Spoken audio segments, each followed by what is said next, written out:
എൻ്റെ പേര് ടോമി സി.ടി. ഞാൻ കാഞ്ഞിരപ്പള്ളി രൂപതയിൽപ്പെട്ട കുമ്മളി അടുത്തുള്ള അമരാവതി ഇടവകയിൽ നിന്നുമാണ് വരുന്നത്. എനിക്ക് ഭാര്യയും ഒരു മോനുമുണ്ട്. എൻ്റെ ജീവിതത്തിൽ ഞാനിവിടെ കൃപാസനത്തിൽ വന്ന് പ്രാർത്ഥിച്ചതിന് ശേഷം പരിശുദ്ധ കൃപാസനം മാതാവ് വളരെ അത്ഭുതകരമായി എൻ്റെ ജീവിതത്തിൽ ഇടപെട്ട ഒരു ചെറിയൊരു സാക്ഷ്യം മാത്രമാണ് ഞാനിപ്പോൾ നിങ്ങളുടെ മുമ്പിൽ പറയുവാനായിട്ട് പോകുന്നത്.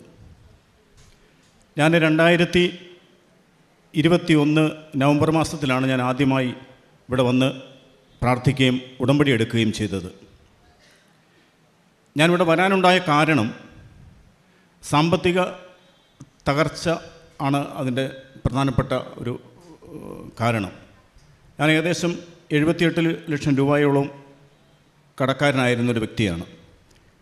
എനിക്ക് ആകെയുള്ള സമ്പാദ്യം എന്ന് പറയുന്നത് എനിക്ക് 60 സെൻറ്റ് സ്ഥലമാണുള്ളത്. അത് കുമളി മൂന്നാർ റോഡിൻ്റെ സൈഡിൽ ആണ് ആ സ്ഥലം കിടക്കുന്നത്. ഞങ്ങൾ അവിടെ ഒരു നല്ലൊരു വീടൊക്കെ വെച്ച് അവിടെയാണ് താമസിച്ചുകൊണ്ടിരുന്നത്. ഞാൻ ഈ വീട് പണിത വകയിൽ എനിക്കൊരു 18 ലക്ഷം രൂപ കടം വരികയും പിന്നീട് ആ കടം വീട്ടുവാനായിട്ട് സാധിക്കാത്ത അവസ്ഥയിൽ വളരെ കൊള്ള പലിശയ്ക്ക് വരെ പൈസ വാങ്ങിച്ച് ഞാൻ ഏകദേശം ഒരു 78 ലക്ഷം രൂപയോളം കടക്കാരനായി. ഇതിനിടയിൽ ഞാനൊരു സംഗീത അധ്യാപകനാണ്. ഞാൻ ക്ലാസ്സുകളൊക്കെ എടുത്തുകൊണ്ടിരുന്ന ആ കൊറോണയുടെ സമയത്ത് സ്കൂളുകളിലൊക്കെ ക്ലാസ് എടുത്തിരുന്നു. ആ ക്ലാസ്സുകളെല്ലാം നിലച്ചുപോയി. സാമ്പത്തികമായിട്ട് നമുക്ക് വരുമാനങ്ങളൊന്നുമില്ലാത്തൊരവസ്ഥയിലേക്ക് കാര്യങ്ങൾ നീങ്ങി. അങ്ങനെ വളരെ കഷ്ടതയിൽ ഞങ്ങൾക്ക് ഉള്ള സമ്പാദ്യം വിറ്റ് കടം വീട്ടുവാനായിട്ടാണ് ഞങ്ങൾ തീരുമാനിച്ചത്. അപ്പോൾ അങ്ങനെ തീരുമാനിച്ചതിൻ്റെ ഭാഗമായിട്ടാണ് ഞാനിവിടെ ഈ കൃപാസനത്തിൽ വന്ന് പ്രാർത്ഥിക്കുകയും ഉടമ്പടി എടുക്കുകയും ചെയ്തത്. ഉടമ്പടി എടുത്ത് പ്രാർത്ഥിച്ചു. ഏകദേശം പിന്നീട് രണ്ടാമത് എനിക്ക് ഒന്നുകൂടെ വന്ന് ഉടമ്പടി പുതുക്കുവാനായിട്ട് എനിക്ക് സാധിച്ചില്ല. പലപ്പോഴും വരുവാനായിട്ട് ഒരുങ്ങുമ്പോൾ വണ്ടിക്കൂലിക്ക് ചിലപ്പോൾ പൈസ കാണത്തില്ല. ഏകദേശം ഞാനിവിടെ വന്ന് തിരിച്ച് വീട്ടിൽ ചെല്ലുമ്പോൾ ബസ് ഫെയർ തന്നെ 500 രൂപയാവും.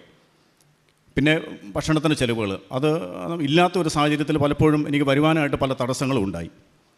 പക്ഷേ അതൊക്കെ ഇപ്പോൾ ഞാൻ മനസ്സിലാക്കുന്നത് തമ്പുരാനിലേക്ക് കൂടുതൽ അടുക്കുവാനായിട്ട് പരിശുദ്ധ അമ്മ എന്നെ ഒരുക്കുകയായിരുന്നു എന്ന് ഇപ്പോൾ എനിക്കത് ബോധ്യപ്പെട്ടിട്ടുണ്ട്. ഈ ദിവസങ്ങളിലൊക്കെയും ഞങ്ങൾ കൃപാസനത്തിൽ വന്ന് പ്രാർത്ഥിച്ച് വെളുപ്പിനെ 5:30 ഞാനും വൈഫ് ഒരുമിച്ച് ഞങ്ങൾ മാതാവിൻ്റെ പ്രാർത്ഥന ചെല്ലും. വൈകുന്നേരം ഞങ്ങൾ ഒരുമിച്ച് പ്രാർത്ഥിക്കുമ്പോഴും വൈകുന്നേരത്തെ തിരികെ വെച്ച് ഞങ്ങൾ പ്രാർത്ഥനയൊക്കെ ചെല്ലും, വിശ്വാസ പ്രമാണം ചെല്ലും. അങ്ങനെ ഡെയിലി ഒരു 4 കൊന്ത 5 കൊന്തയൊക്കെ ഞാനും യാത്രയിൽ ഉടനീളം ചെല്ലുമായിരുന്നു. അതുപോലെ വൈഫും ഒത്തിരി പ്രാർത്ഥിക്കുമായിരുന്നു. എൻ്റെ മോന് ഡിഗ്രിയൊക്കെ കഴിഞ്ഞ് അവന് ലോജിസ്റ്റിക്സ് പഠിച്ചിട്ട് അവന് ജോലിക്ക് കിട്ടാതെ പല വാതിലുകളിൽ ഞങ്ങൾ ഈ സമയത്ത് മുട്ടുന്നുമുണ്ടായിരുന്നു. പക്ഷേ ഒത്തിരി വാതിലുകൾ പോലും തുറക്കപ്പെട്ടിട്ടില്ലായിരുന്നു. രണ്ടാമത് ഞാൻ ഉടമ്പടി ഒന്ന് പുതുക്കുവാനും ജോസഫ് അച്ഛനെ ഒന്ന് കണ്ട് പ്രാർത്ഥിക്കുവാനുമായിട്ട് വളരെ ആഗ്രഹിച്ചു.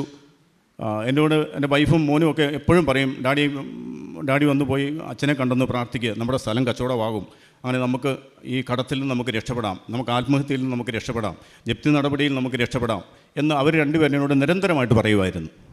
അങ്ങനെ പറഞ്ഞ് ഈ 2022 ഡിസംബർ 6-ാം തീയതി ഞാൻ രണ്ടാമത് ഇവിടെ വന്ന് അപ്പോൾ അന്ന് അച്ഛനെ കണ്ട് അച്ഛൻ്റെ കൈവപ്പ് പ്രാർത്ഥന വാങ്ങിച്ചിട്ട് തിരികെ പോകണമെന്നുള്ള ധാരണയിൽ ഞാൻ വെളുപ്പിനെ 3 മണിയായപ്പം വീട്ടിൽ നിന്ന് യാത്ര ആരംഭിച്ചു. ഏകദേശം 11 മണിയോടുകൂടി ഇവിടെ എത്തി.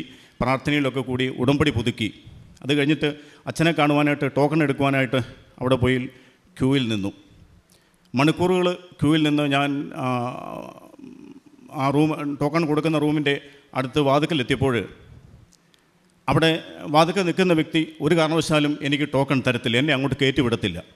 അപ്പോൾ എന്നോട് ചോദിച്ചു, നിൻ്റെ പ്രശ്നം എന്നാ? ഞാൻ പറഞ്ഞു, ഞാൻ ഇന്നുപോലെ സാമ്പത്തിക തകർച്ചയിൽ ഫെബ്രുവരി മാസം 15-ാം തീയതി എൻ്റെ വസ്തു ലേലം ചെയ്യുവാനായിട്ട് പത്രത്തിൽ പരസ്യം ചെയ്യും എന്ന് ബാങ്കിൻ്റെ മാനേജർ ഉൾപ്പെടെയുള്ള ആൾക്കാർ 2022 ഡിസംബർ മാസത്തിൽ എൻ്റെ വീട്ടിൽ വന്ന് എന്നോട് പറഞ്ഞിരിക്കുക. അപ്പോൾ ഞാൻ പറഞ്ഞു, എൻ്റെ വസ്തു ജപ്തി നടപടിയിൽ നേരിടുക, അപ്പോൾ അതിൽ നിന്ന് ഒഴിവാകാനായിട്ട് എൻ്റെ വസ്തു ഒന്ന് വിൽക്കണം, അതിന് അച്ഛനെ കണ്ടൊന്ന് പ്രാർത്ഥിക്കണം. അപ്പോൾ അവിടെ നിന്ന സഹോദരൻ പറഞ്ഞു, നിങ്ങളെക്കാട്ടിൽ വലിയ പ്രശ്നക്കാരാണ് എവിടെ നിൽക്കുന്നത്, അതുകൊണ്ട് നിങ്ങളങ്ങോട്ട് മാറി നിൽക്കുക, നിങ്ങളെ ഇപ്പോൾ കയറ്റി വിടാൻ പറ്റത്തില്ല. കാരണം ഞാൻ നോക്കിയപ്പോൾ എൻ്റെ പ്രശ്നമാണ് ഏറ്റവും വലുത്, പക്ഷേ അതിനേക്കാട്ടിൽ വലിയ പ്രശ്നമായിട്ട് വന്നു നിൽക്കുന്ന ആൾക്കാരാണ് ഇവിടെ ഉള്ളത്, ഡോക്യുമെൻറ്റ്സ് സഹിതം. എൻ്റെ കയ്യിൽ യാതൊരു ഡോക്യുമെൻറ്റ്സും ഇല്ല. അവിടെ നിന്നു വീണ്ടും മണിക്കൂറുകൾ നിന്നു. വീണ്ടും ഞാൻ ഈ മനുഷ്യൻ്റെ അടുത്ത് ചെല്ലുമ്പോഴൊന്നും എന്നെ അദ്ദേഹം കയറ്റി വിടത്തില്ല. അവസാനം എനിക്ക് ദേഷ്യം വന്നിട്ട് ഞാൻ ഈ മനുഷ്യനോട് ചോദിച്ചു, ഞാൻ ആത്മഹത്യ ചെയ്യാൻ തീരുമാനിച്ചു വന്നിരിക്കുന്ന വ്യക്തിയാണ്, ഞാൻ എന്നാ തെളിവാണ് തരേണ്ടത്, എൻ്റെ കയ്യിൽ യാതൊരു തെളിവുമില്ല, എന്നാ ചെയ്യുമെന്ന് ചോദിച്ചു.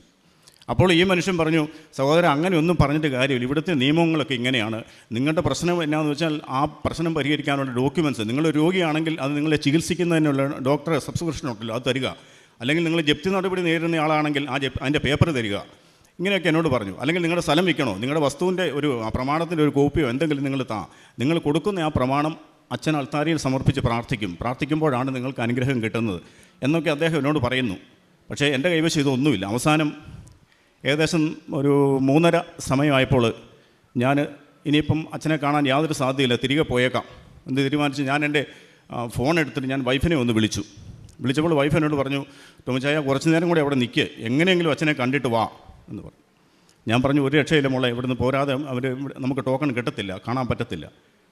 എന്തായാലും ഞാനൊരു 5 മിനിറ്റ് സമയം കൂടെ അവിടെ വെയിറ്റ് ചെയ്ത് ഞാനിങ്ങനെ തിരിഞ്ഞ് പോകാനായിട്ട് നോക്കുമ്പം ഒരു ദൈവദൂതനെ പോലെ ഒരു അച്ഛൻ അതുവഴി നടന്നു വരുന്നു.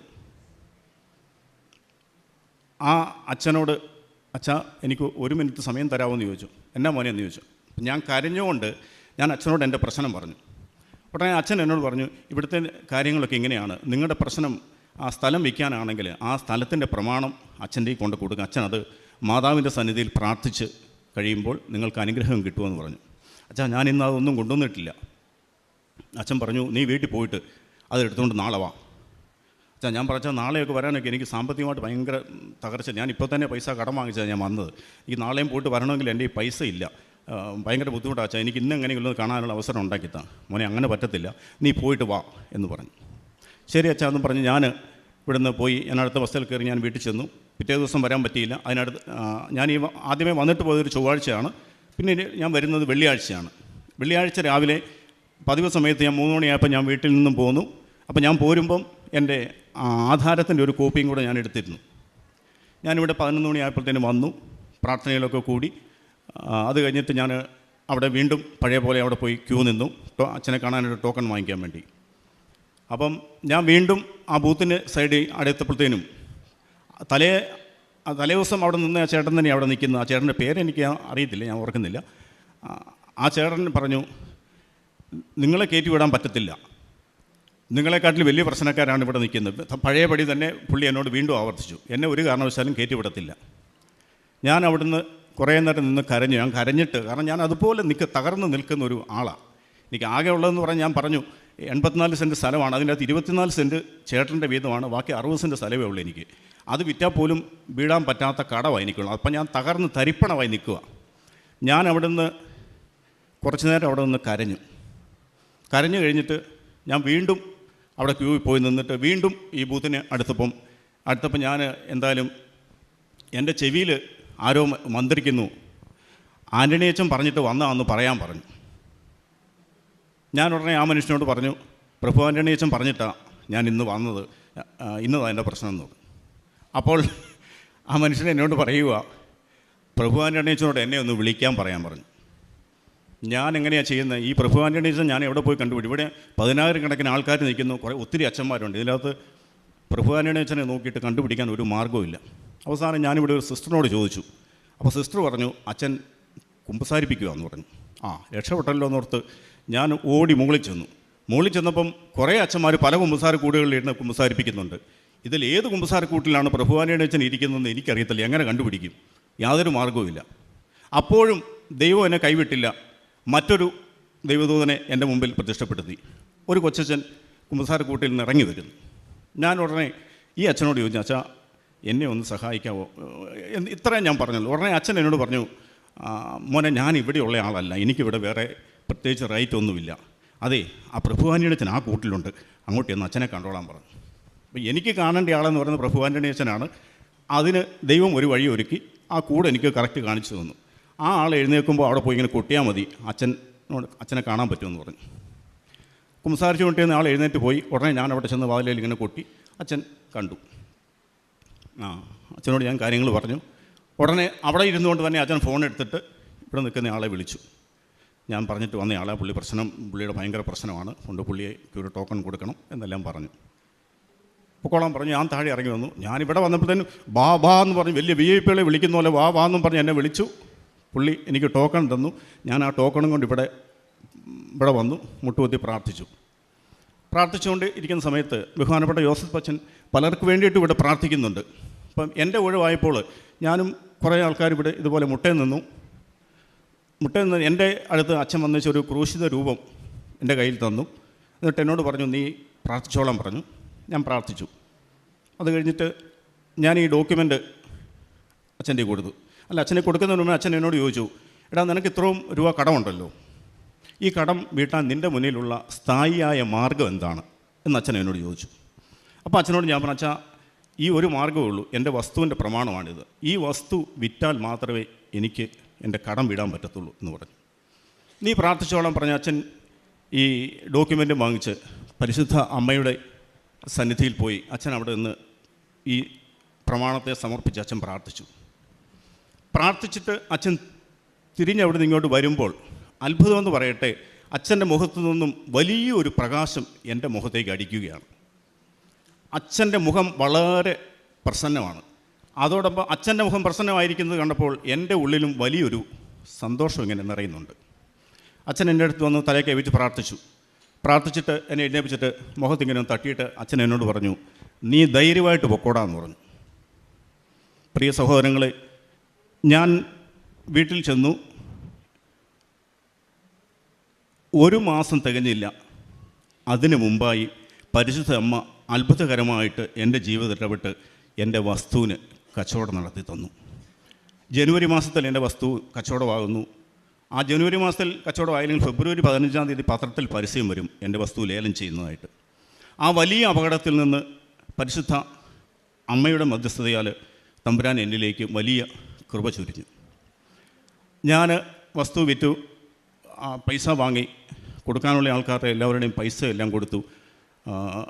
ഞങ്ങളൊരു ഒരേക്കർ സ്ഥലം ഇപ്പോൾ ഒറ്റയ്ക്ക് എടുത്ത് അവിടെ ഏലകൃഷിയാണ്. അതോടൊപ്പം തന്നെ തമ്പുരാൻ എനിക്കൊരു വീടും ക്രമീകരിച്ചു തന്നു. ആ വീട്ടിൽ ഇപ്പോൾ ഞാനും വൈഫും ഇപ്പോൾ ഞങ്ങൾ 2 പേരും ഒരുമിച്ച് സന്തോഷകരമായിട്ട് ഇപ്പോൾ അവിടെ താമസിക്കുന്നു. പൈസ കൊടുക്കാനുള്ള ആൾക്കാർക്ക് എല്ലാവർക്കും തന്നെ പൈസ 99% പൈസ കൊടുത്തു എന്ന് പറയാം. 1-2 വ്യക്തികൾക്ക് മാത്രം കുറച്ച് പൈസ കൊടുക്കാനുണ്ട്. പക്ഷെ അവരൊക്കെ എന്നോട് പറഞ്ഞു, ആദ്യം നിങ്ങളൊരു വീടും സ്ഥലവും കൂടി എടുക്ക്, അത് കഴിഞ്ഞിട്ട് അതിൽ നിന്ന് വല്ല ആദായമൊക്കെ എടുത്തിട്ട് ഞങ്ങൾക്ക് ഞങ്ങളുടെ ബാക്കിയുള്ള പൈസ തന്നാൽ മതി എന്ന് പറഞ്ഞ് അവരും എന്നെ ശരിക്കും പറഞ്ഞാൽ അനുഗ്രഹിക്കുകയായിരുന്നു.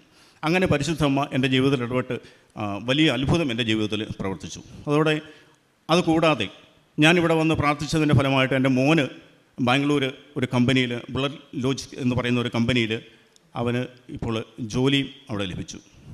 ഇനിയും തുടർന്ന് അവന് വിദേശത്തേക്ക് പോകാനായിട്ടുള്ള പരിശ്രമത്തിലാണ് ഇപ്പോൾ അതിനുള്ളൊരു പേപ്പറുകളൊക്കെ ഏകദേശമൊക്കെ ഒന്ന് റെഡിയായി വരുന്നുണ്ട്. അപ്പോൾ നിങ്ങളുടെ എല്ലാവരുടെയും പ്രാർത്ഥനയിൽ എന്നെയും എൻ്റെ കുടുംബത്തെയും ഓർക്കണമേ. അതുപോലെ പരിശുദ്ധ അമ്മ കൃപാസന മാതാവ് എൻ്റെ ജീവിതത്തിലേക്ക് ചൊരിഞ്ഞ ആ വലിയ അനുഗ്രഹത്തിന് 1000 നന്ദി ഞാൻ ദൈവത്തിന് അർപ്പിക്കുന്നു. ഇത്രത്തോളം യഹോവ സഹായിച്ചു, ഇത്രത്തോളം ദൈവം എന്നെ നടത്തി, ഒന്നുമില്ലായ്മയിൽ നിന്നെന്നെ ഉയർത്തി, ഇത്രത്തോളം യഹോവ സഹായിച്ചു. നമ്മൾ ശ്രവിച്ച ടോമി CT കുമ്പിളിൽ നിന്ന് വന്ന സഹോദരൻ അനുഭവ സാക്ഷ്യമായിരുന്നു. നമ്മൾ വചനത്തിൽ കാണുന്നുണ്ട് തളർവാദ രോഗിയെ യേശു സുഖപ്പെടുത്തുന്നത്. യേശുവിൻ്റെ മധ്യത്തിലേക്കായിരിക്കുന്ന സ്ഥലത്ത് ജനക്കൂട്ടമായത് കാരണം കൊണ്ടുവരാൻ പറ്റാത്തത് കൊണ്ട് അവിടുത്തെ മേൽക്കൂര വിളിച്ച് ജനം ആ തളർവാദ രോഗിയെ യേശുവിൻ്റെ മധ്യത്തെ കൊണ്ട് കിടത്തിയപ്പോഴാണ് നിൻ്റെ പാപം ക്ഷമിക്കപ്പെട്ടിരിക്കുന്നു, കിടക്കയും എടുത്ത് നടക്കുവാനായിട്ട് യേശു ആവശ്യപ്പെടുന്നു. നമ്മളവിടെ കാണുന്നൊരു പ്രത്യേകത ജനത്തിൻ്റെ അടിയുറച്ച വിശ്വാസമാണ്. ജനത്തിന് ആ മനുഷ്യനോടുണ്ടായിട്ടുള്ള സ്നേഹവും കർത്താവിലുള്ള വിശ്വാസവും. ആ വിശ്വാസനിമിത്തം വേറെ എങ്ങും കൊണ്ടുപോകാതെ ആ മനുഷ്യനെ യേശുവിൻ്റെ അടുത്ത് മാത്രം കൊണ്ടുവന്നാൽ മതിയെന്ന് അടിയുറച്ച് ഈ ജനം വിശ്വസിക്കുക.